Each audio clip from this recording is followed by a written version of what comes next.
educador de la Pontificia Universidad Católica del Perú, especialista en política pública, autor de libros y artículos en revistas nacionales e internacionales, profesor principal de nuestra escuela en el Diplomado Gestión Empresarial Aplicada a Educación, profesor principal también de la Universidad Antonio Ruiz de Montoya, miembro de la Secretaría Técnica del Movimiento Ciudadano Inversión en la Infancia, columnista semanal de la Coordinadora Nacional de Radio, miembro fundador de la Asociación Civil Foro Educativo, ha sido asesor en UNICEF, el Ministerio de Educación y el Consejo Nacional de Educación.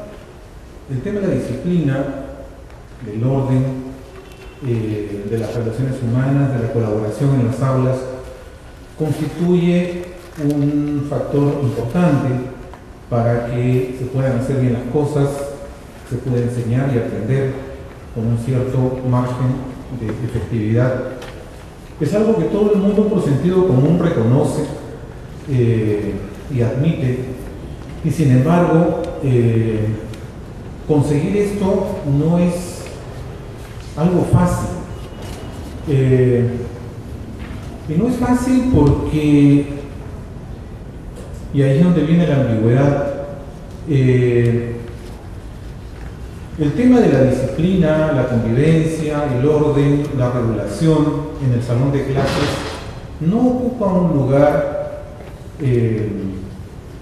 visible, principal, sólido en los programas de formación de maestros, ni en los programas de formación inicial, ni tampoco en las capacitaciones. Es un tema ausente, básicamente ausente, es casi como si fuese obvio, ¿verdad? Que vamos a estar hablando de disciplina, esas cosas ya las tiene que manejar cada profesor. Y sin embargo es cada vez más difícil, es cada vez más complejo,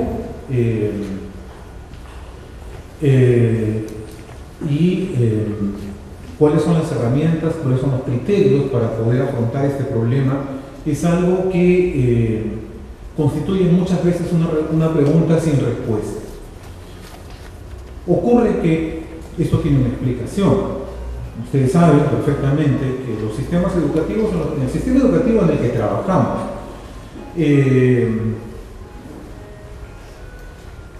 parte de un principio que es una herencia del siglo XVIII, XIX, ¿no es cierto? Que es el principio de la anonimidad. Son sistemas masivos que se imparten a un público sin rostro.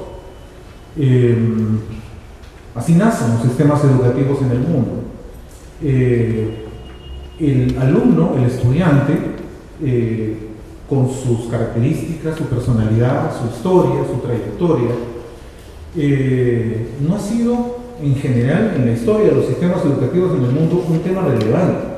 Lo relevante era que existiera un profesor, un caudal de conocimientos y cultura a transmitir, ¿no es cierto?, y un currículo. Era suficiente. Pero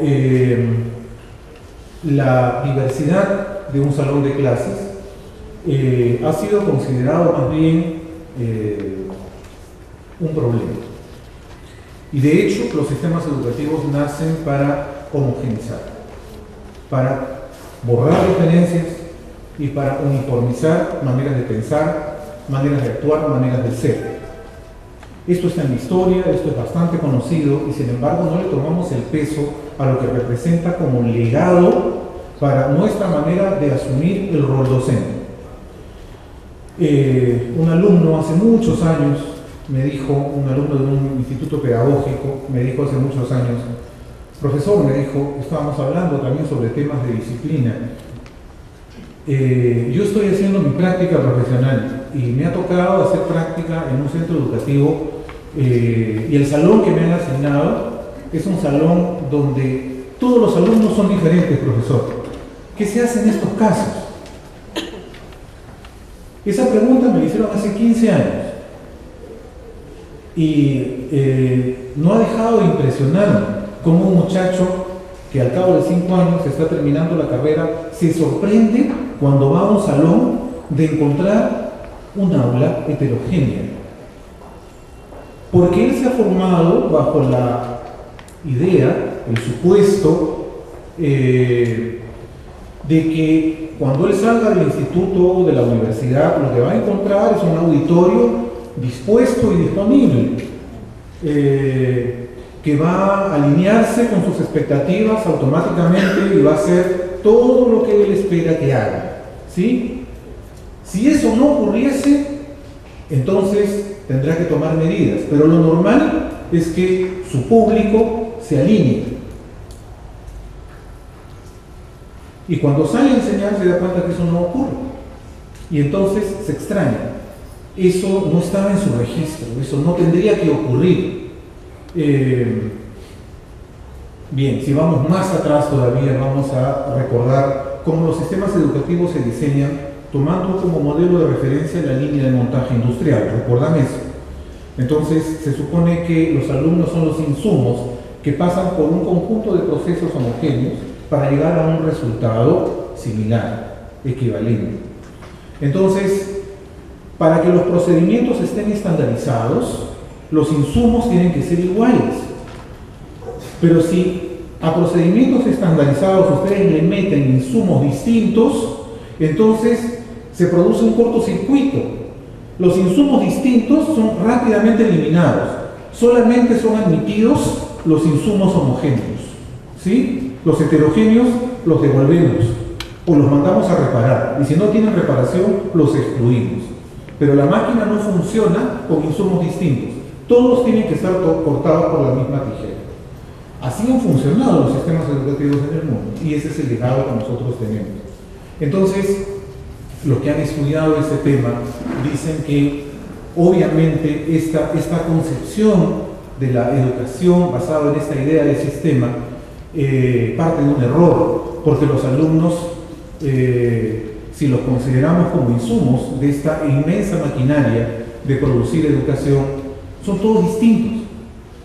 Y entonces los procedimientos tendrían que diversificarse. Y entonces allí es donde muchos colegas nuestros no imaginan cómo sería su vida si tuvieran que hacer eso. Una profesora de inglés de un jardín de la infancia particular me contó hace muchos años también el caso de un niñito, digamos, llamémosle Diego, que era rebelde, no quería integrarse con el resto de sus compañeros a hacer las actividades rutinarias.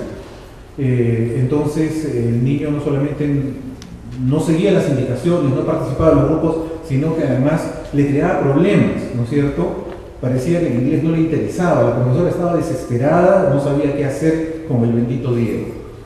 Entonces yo le di algunas recomendaciones, ninguna funcionó, y finalmente un día, tiempo después, que me la vuelvo a encontrar en una conversación más informal, me dice, claro, porque en los años en que Diego vivió en los Estados Unidos, y entonces yo le digo, perdóname, ¿estamos hablando del mismo niño? Sí, me dice, Diego vivió en los Estados Unidos. Claro, me dice, ¿cuánto tiempo? Unos 3 años, me dice, casi desde que nació. Sácame de una duda, le digo, ¿Diego habla inglés? Perfectamente, me dice. ¿Y por qué no me dijiste eso? Le digo desde el principio. Si Diego habla inglés, ahora comprendo por qué es que no quiere participar de las actividades de tu clase.